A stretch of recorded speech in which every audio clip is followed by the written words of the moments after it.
Buenos días. Hoy vamos a continuar con la Biblia en un año con Fray Nelson Medina. Todos los días son 3 textos, uno del Antiguo Testamento, un Salmo y uno del Nuevo Testamento. La lectura demora entre 12 y 15 minutos. Debes sacar el tiempo ya que no es solo escuchar. Busca los textos en tu Biblia y los vas siguiendo. Estamos en el día 238. Los textos para hoy son Segunda de Macabeos, capítulo 1, del libro de la Sabiduría, capítulo 2, y el Evangelio según San Lucas, capítulo 12, versículos del 1 al 31. Disfrútenlos. Los dejo en compañía de Fray Nelson Medina. Bienvenidos. Este es el día número 238. Estamos leyendo toda la Biblia en 365 días. Hoy tenemos textos del segundo libro de los Macabeos, del libro de la Sabiduría y del Evangelio según San Lucas. Elevamos nuestra oración a Dios nuestro Padre. Elevamos esa oración con confianza como nos ha enseñado Cristo y pedimos ante todo el don del Espíritu Santo para ser fieles a la palabra que escuchamos.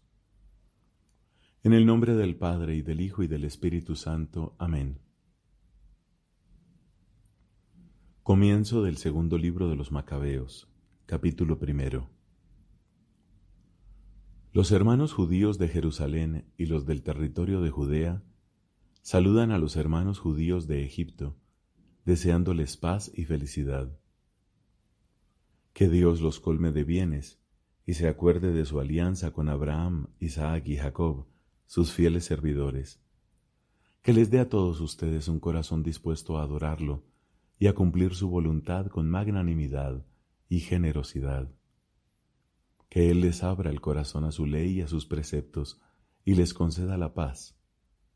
Que Él escuche sus plegarias y se reconcilie con ustedes, y no los abandone en la adversidad. Esto es lo que ahora suplicamos por ustedes. Ya en el año 79 del reinado de Demetrio, nosotros, los judíos, les escribimos. En medio de la tribulación y de la crisis que soportamos durante estos años, desde que Jasón y sus partidarios traicionaron la tierra santa y el reino, incendiaron la puerta del templo y derramaron sangre inocente, nosotros suplicamos al Señor y fuimos escuchados. Ofrecimos un sacrificio con la mejor harina, encendimos las lámparas y presentamos los panes. Ahora también les escribimos para que celebren la fiesta de las chozas en el mes de Quisleu. En el año 188, los habitantes de Jerusalén y los de Judea, el consejo de los ancianos y Judas, saludan y desean prosperidad a Aristóbulo, preceptor del rey Ptolomeo, del linaje de los sacerdotes consagrados, y a los judíos que están en Egipto. Salvados por Dios de grandes peligros, le damos fervientes gracias por habernos defendido contra el rey. Porque fue Dios quien expulsó a los que combatían contra la ciudad santa. Su jefe, en efecto, al llegar a Persia con un ejército aparentemente invencible, fue descuartizado en el templo de Nanea, gracias a un ardid de los sacerdotes de la diosa. Con el pretexto de desposarse con la diosa, Antíoco se presentó allí con sus amigos, a fin de recibir inmensas riquezas a título de dote. Los sacerdotes del templo de Nanea habían expuesto esas riquezas con motivo de la visita que Antíoco debía hacer al recinto sagrado, acompañado de unas pocas personas. Pero apenas entró Antíoco cerraron el templo, abrieron la puerta secreta del techo y aplastaron con piedras al rey y a los otros. Luego los descuartizaron, les cortaron la cabeza y arrojaron las cabezas a los que estaban afuera. Sea siempre bendito nuestro Dios que entregó a la muerte a los impíos. Estando a punto de celebrar el día 25 de Quisleu la purificación del templo, nos ha parecido conveniente informarles para que también ustedes celebren la fiesta de las chozas y la del fuego, el fuego que apareció cuando Nehemías, después de haber reconstruido el templo y el altar, ofreció sacrificios. Porque cuando nuestros padres fueron deportados a Persia, Los sacerdotes piadosos de entonces, tomando secretamente el fuego del altar, lo ocultaron en el fondo de un pozo seco, donde quedó tan bien resguardado que el lugar fue ignorado por todos. Al cabo de muchos años, cuando Dios así lo dispuso, Nehemías, enviado por el rey de Persia, mandó a los descendientes de aquellos sacerdotes que habían ocultado el fuego que fueran a buscarlo. Ellos le comunicaron que no habían encontrado fuego, sino un líquido espeso, y él les mandó que lo sacaran y lo trajeran. Cuando el sacrificio estuvo dispuesto, Nehemías ordenó a los sacerdotes que rociaran con ese líquido la leña y todo lo que había sobre ella. Una vez cumplida esta orden, y pasado algún tiempo, el sol, oculto antes detrás de las nubes, volvió a brillar, y se encendió una hoguera tan grande que todos quedaron maravillados. Mientras se consumía el sacrificio, los sacerdotes recitaban una plegaria. Jonatán entonaba y los demás respondían junto con Nehemías. La oración era la siguiente: Señor, Señor Dios, creador de todas las cosas, temible y poderoso, justo y misericordioso, el único Rey y el único bueno, el único generoso, justo, omnipotente y eterno. Tú que salvas a Israel de todo mal, tú que elegiste a nuestros padres y los santificaste, acepta este sacrificio por todo tu pueblo Israel, conserva tu herencia y santifícala. Reúne a aquellos de nosotros que están dispersos, concede la libertad a los que están esclavizados entre las naciones, mira con bondad a los desheredados y despreciados, para que los paganos reconozcan que tú eres nuestro Dios.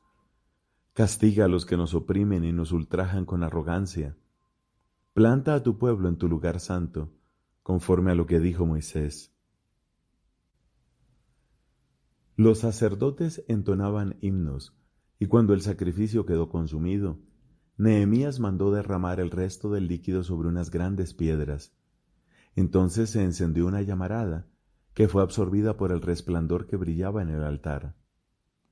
Cuando se divulgó lo sucedido y se comunicó al rey de los persas que en el sitio donde los sacerdotes deportados habían escondido el fuego, había aparecido un líquido con el que los sacerdotes de Nehemías hicieron arder las víctimas del sacrificio, el rey, después de cerciorarse del asunto, dio orden de cercar el lugar declarándolo sagrado. El rey sacó de allí grandes ganancias y las repartía a los que quería favorecer. Nehemías y sus compañeros llamaron a ese líquido Neftar, que significa purificación, pero la mayoría lo llamaba Nafta. Consta en los archivos que el profeta Jeremías ordenó a los deportados que tomaran fuego, como ya se ha indicado, y que el profeta, después de entregarles la ley, les mandó que no olvidaran los preceptos del Señor, ni se desviaran al ver los ídolos de oro y plata y la pompa que los rodeaba. Entre otras recomendaciones similares, los exhortaba una y otra vez a que no se apartaran de la ley en sus corazones. Se decía en el escrito cómo el profeta, advertido por un oráculo, mandó llevar con él la carpa y el arca, y cómo partió hacia la montaña donde Moisés había subido para contemplar la herencia de Dios. Al llegar, Jeremías encontró una caverna. Allí introdujo la carpa, el arca y el altar del incienso y clausuró la entrada. Algunos de sus acompañantes volvieron para poner señales en el camino, pero no pudieron encontrarlo. Y cuando Jeremías se enteró de esto, los reprendió diciéndoles: «Ese lugar quedará ignorado hasta que Dios tenga misericordia de su pueblo y lo reúna.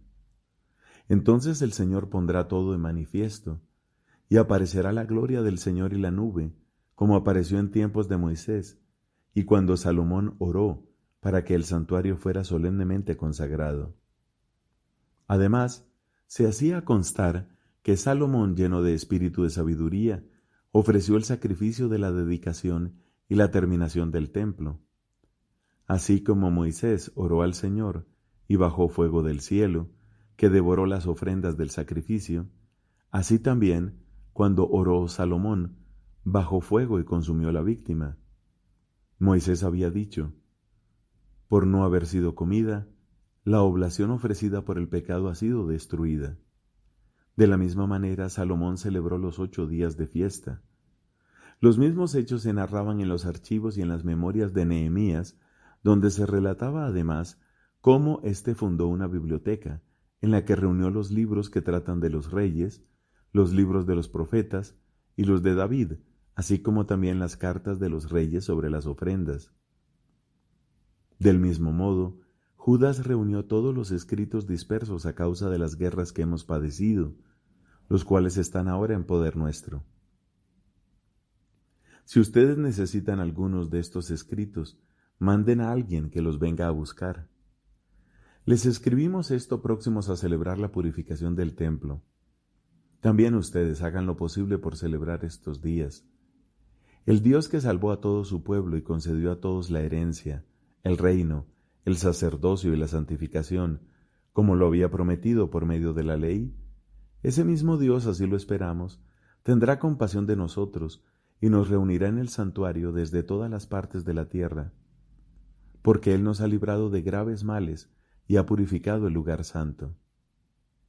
La historia de Judas Macabeo y sus hermanos, de la purificación del gran templo y de la dedicación del altar, así como las guerras contra Antíoco Epífanes y su hijo Eupátor, y las manifestaciones celestiales a los que combatieron valerosamente en favor del judaísmo, los cuales, siendo tan pocos, saquearon todo el país, expulsaron las hordas extranjeras, recuperaron el santuario célebre en todo el mundo, liberaron la ciudad y restablecieron las leyes que estaban en peligro de ser abolidas, porque el Señor en su gran benignidad se mostró propicio con ellos.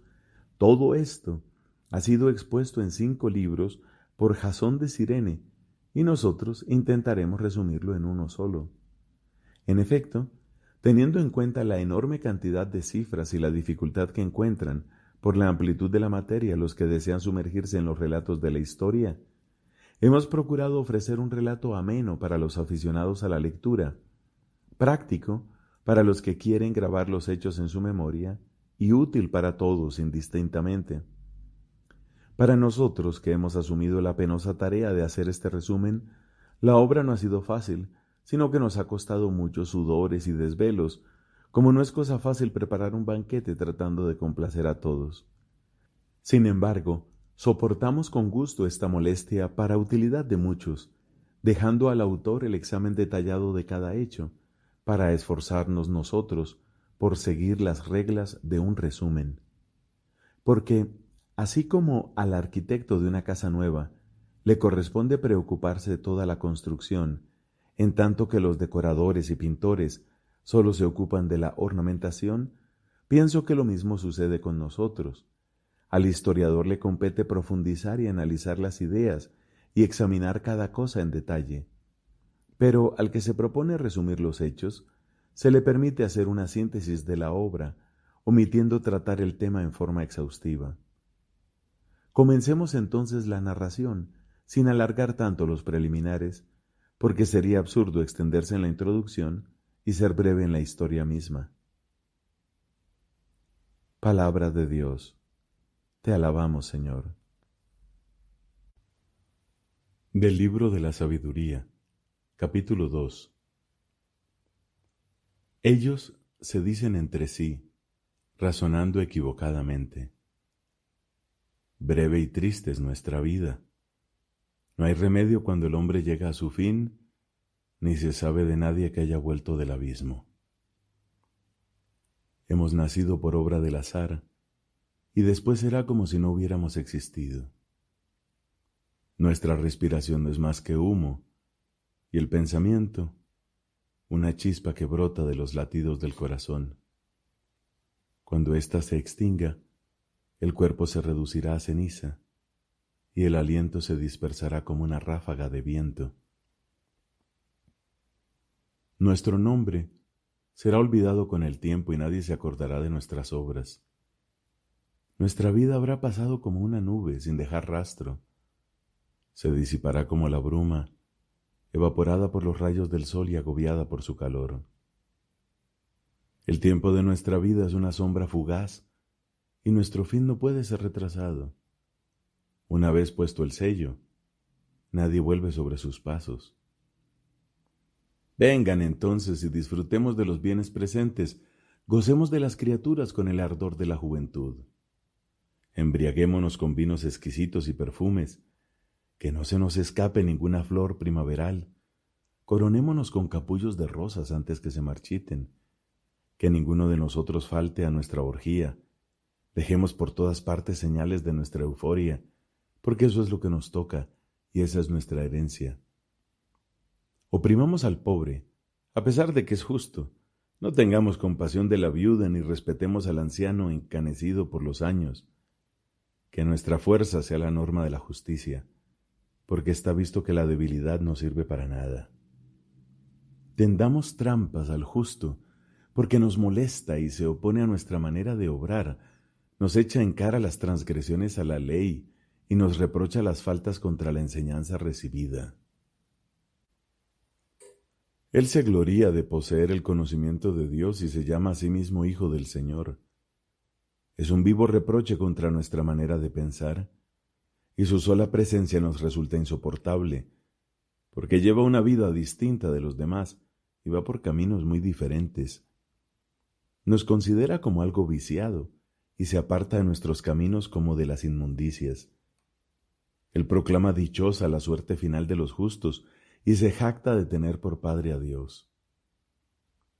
Veamos si sus palabras son verdaderas y comprobemos lo que le pasará al final, porque si el justo es hijo de Dios, Él lo protegerá y lo librará de las manos de sus enemigos. Pongámoslo a prueba con ultrajes y tormentos, para conocer su temple y probar su paciencia. Condenémoslo a una muerte infame, ya que Él asegura que Dios lo visitará.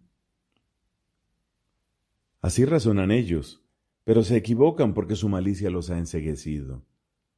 No conocen los secretos de Dios, no esperan retribución por la santidad, ni valoran la recompensa de las almas puras. Dios creó al hombre para que fuera incorruptible, y lo hizo a imagen de su propia naturaleza. Pero por la envidia del demonio entró la muerte en el mundo, y los que pertenecen a él tienen que padecerla. Palabra de Dios. Te alabamos, Señor. Del Evangelio según San Lucas, capítulo 12, versículos del 1 al 31. Mientras tanto, se reunieron miles de personas, hasta el punto de atropellarse unos a otros. Jesús comenzó a decir, dirigiéndose primero a sus discípulos: Cuídense de la levadura de los fariseos, que es la hipocresía. No hay nada oculto que no deba ser revelado, ni nada secreto que no deba ser conocido. Por eso, todo lo que ustedes han dicho en la oscuridad será escuchado en pleno día, y lo que han hablado al oído, en las habitaciones más ocultas, será proclamado desde lo alto de las casas. A ustedes, mis amigos, les digo, no teman a los que matan el cuerpo y después no pueden hacer nada más. Yo les indicaré a quién deben temer. Teman al que después de matar tiene el poder de arrojar a la gehenna. Sí, les repito, teman a ese. ¿No se venden acaso 5 pájaros por 2 monedas? Sin embargo, Dios no olvida a ninguno de ellos. Les aseguro que aquel que me reconozca abiertamente delante de los hombres, el Hijo del Hombre lo reconocerá ante los ángeles de Dios, pero el que no me reconozca delante de los hombres, no será reconocido ante los ángeles de Dios. Al que diga una palabra contra el Hijo del Hombre se le perdonará, pero al que blasfeme contra el Espíritu Santo no se le perdonará. Cuando los lleven ante las sinagogas, ante los magistrados y las autoridades, no se preocupen de cómo se van a defender o qué van a decir, porque el Espíritu Santo les enseñará en ese momento lo que deban decir. Uno de la multitud le dijo: Maestro, dile a mi hermano que comparta conmigo la herencia. Jesús le respondió: Amigo, ¿quién me ha constituido juez o árbitro entre ustedes? Después les dijo: Cuídense de la abundancia. La vida de un hombre no está asegurada por sus riquezas. Les dijo entonces una parábola. Había un hombre rico cuyas tierras habían producido mucho y se preguntaba a sí mismo, ¿qué voy a hacer? No tengo dónde guardar mi cosecha. Después pensó, voy a hacer esto. Demoleré mis graneros, construiré otros más grandes y amontonaré allí todo mi trigo y mis bienes, y diré a mi alma, alma mía, tienes bienes almacenados para muchos años. Descansa, come, bebe y date buena vida. Pero Dios le dijo, insensato, esta misma noche vas a morir. ¿Y para quién será lo que has amontonado? Esto es lo que sucede al que acumula riquezas para sí y no es rico a los ojos de Dios. Después dijo a sus discípulos, por eso les digo, no se inquieten por la vida pensando qué van a comer, ni por el cuerpo pensando con qué se van a vestir. Porque la vida vale más que la comida y el cuerpo más que el vestido. Fíjense en los cuervos. No siembran ni cosechan, no tienen despensa ni granero y Dios los alimenta. ¿Cuánto más valen ustedes que los pájaros? ¿Y quién de ustedes, por mucho que se inquiete, puede añadir un instante al tiempo de su vida? Si aun las cosas más pequeñas superan sus fuerzas, ¿por qué se inquietan por las otras? Fíjense en los lirios, no hilan ni tejen. Sin embargo, les aseguro que ni Salomón, en el esplendor de su gloria, se vistió como uno de ellos. Si Dios viste así a la hierba, que hoy está en el campo y mañana es echada al fuego, ¿cuánto más hará por ustedes, hombres de poca fe? Tampoco tienen que preocuparse por lo que van a comer o beber, no se inquieten, porque son los paganos de este mundo los que van detrás de esas cosas. El Padre sabe que ustedes las necesitan. Busquen más bien su reino, y lo demás se les dará por añadidura. Palabra del Señor. Gloria a ti, Señor Jesús.